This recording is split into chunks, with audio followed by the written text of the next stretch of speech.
আমি এখানে সম্পূর্ণ নিরামিষ আলুর তরকারি করব।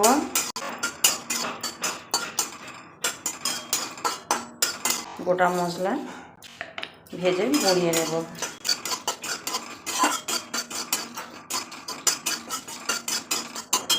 ভাজা হয়ে গেছে, কড়াই গরম হয়ে গেছে, আমি অল্প একটু তেল দিয়ে দেব।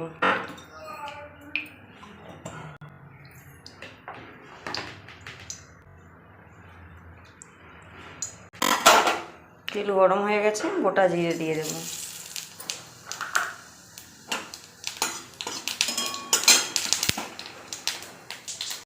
আলু দিয়ে দেব। কিছুক্ষণের জন্য এটা ঢেকে দেব।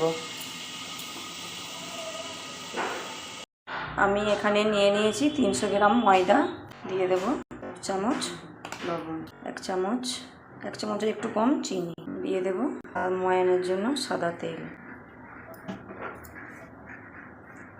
আমি খুব ভালো করে মাখিয়ে নেব। তেল, লবণ, চিনি সব একসাথে ভালো করে মিশে যায়। সব একসাথে মিশে গেছে, একটু একটু করে জল দিয়ে আমি মাখিয়ে নেব।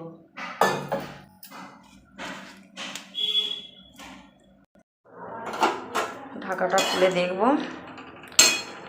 দুটো কাঁচা লঙ্কা চিড়ে রেখেছিলাম, দিয়ে দিলাম।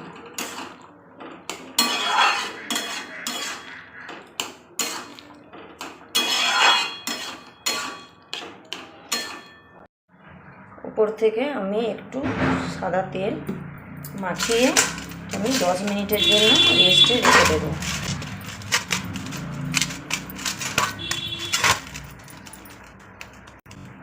এটা 10 মিনিট রেস্টে থাকবে, তাহলে পরোটা খুব ভালো হয়।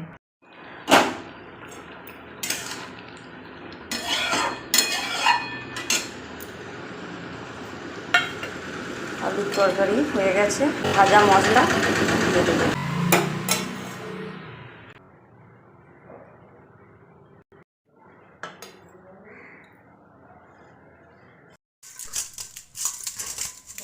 পর ফিরে এলাম।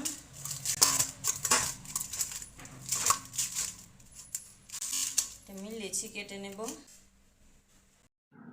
আমার লেচিগুলো তৈরি করা হয়ে গেছে, এবার আমি এক এক করে বেলে নেব। একটু তেল, একটু ময়দা গুলে রেখেছি, ওটা আমি হালকাভাবে একটু লাগিয়ে দেব। উপরে দুটো শুকনো ময়দা ছড়িয়ে দেব।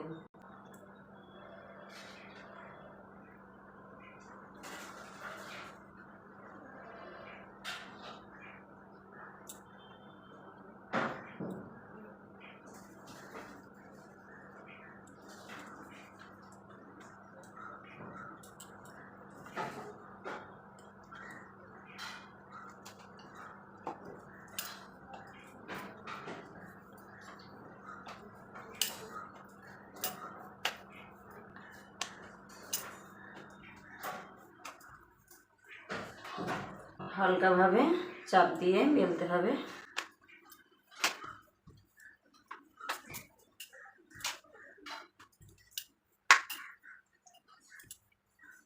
খুব ধরে ধরে বেলতে হবে। আমার এই একটা বেলা হয়ে গেছে। আমার সব চারকোনা পরোটা তৈরি করা হয়ে গেছে, এবার আমি ভেজে নেব। তেল গরম করতে দিয়ে দিয়েছি, আমার আগে থেকে কড়াইয়ে তেল ছিল, ওই তেলেই ভাজবো। তেল গরম হয়ে গেছে, কড়াইয়ে আমার একটু পোড়া তেল ছিল, ওটাতেই ভাজবো।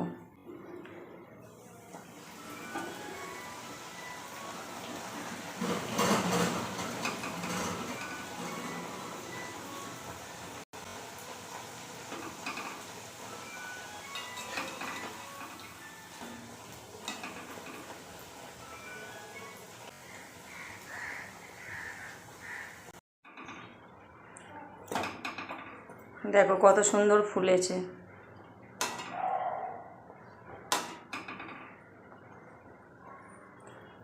এইরকম করে বানিয়ে বাচ্চাদের টিফিন দিতেও খুব ভালো।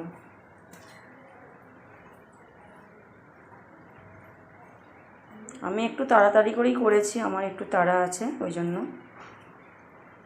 ভাজা হয়ে গেছে, আমি তুলে নিচ্ছি। আমি এক এক করে সবগুলো ভেজে নেব। আমার এক এক করে সবগুলোই ভাজা হয়ে গেছে। কত সুন্দর ফুলেছে, সবগুলোই এইভাবে ফুলেছে।